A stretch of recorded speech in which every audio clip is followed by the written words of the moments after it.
The 5 key areas to make 6 figures in real estate. Hey everyone, Willie Miranda with the Ultimate Real Estate Success Blueprint. And that's the exact conversation I had this morning with my agents and my coaching members on our mastermind class.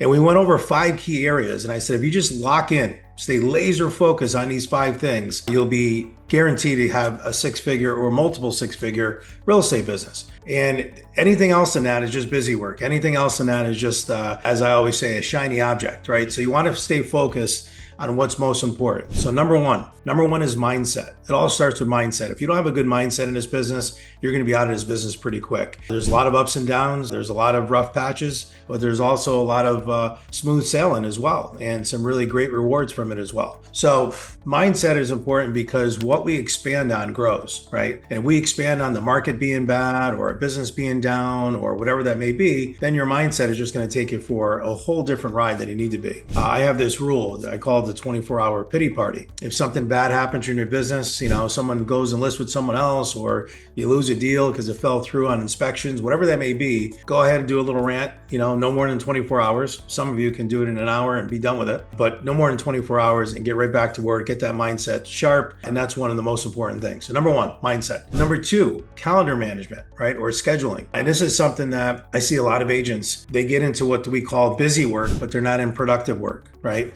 And the facts is that all the facts are that I see out there anyway, is that you can't control or manage time, right? We're all given the same number of hours, same number of days, but you can manage and schedule and prioritize the actual activities that you do in that time.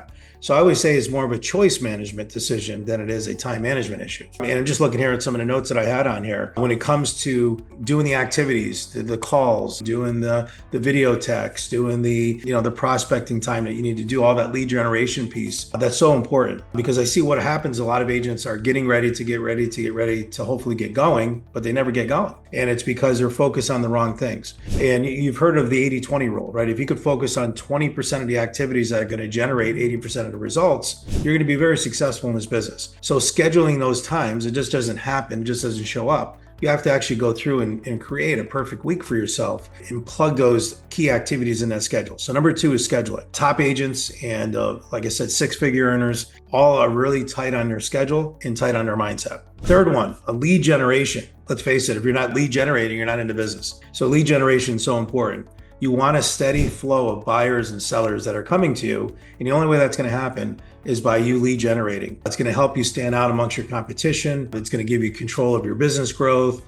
And it's just going to create that long-lasting repeat and referral business that you'll have in your business. But lead generation, we're not in the real estate business. We're in the lead generation business, just like any other business that's out there. If you don't have leads, don't worry about all the other things when it comes to finance or operations in your business, because if you don't have the leads to do it, those two don't matter. All right. So lead generation is number three. Number four, this is something that I think a lot of agents don't, they think they do a good job with it, but at the end, when you ask them questions, they don't really have a system in place. And number four is lead nurturing. It's great. You do all this work, you spend all this money to get the lead, but what are you doing to actually nurture that lead to stay top of mind with them? Because as we all know, people do business with who they know, like, and trust. And if you just get a lead off the internet, you call them, they say, no, I'm not interested in that property anymore. I'll give you a call back if I'm interested. Don't think, oh, okay, great, give me a call. They're not going to call you. You have to stay in front of them, right? So send them an automated buyer listing report that goes out to them with all the newest listings that come on market. Send them a weekly email, right? We talk a lot about that. Weekly emails, the importance of that.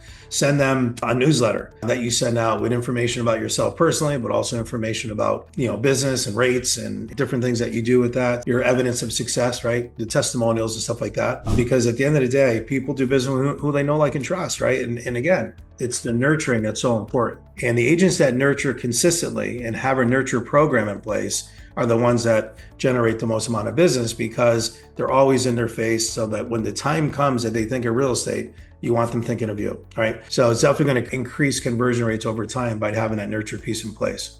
So that's number four. All right, the last one is number five. And this one is lead conversion, right? And I think that, again, you get all the leads, you get them in there, you nurture them really well, but then you go on the appointment and you blow it, right? Whether it's a listing or working with a buyer, you can oversell yourself. You can say things that, not picking up on key things that a buyer or seller really needs, and you're going down a whole different path. So you want to prevent that lead from going cold, or worse yet, going with someone else.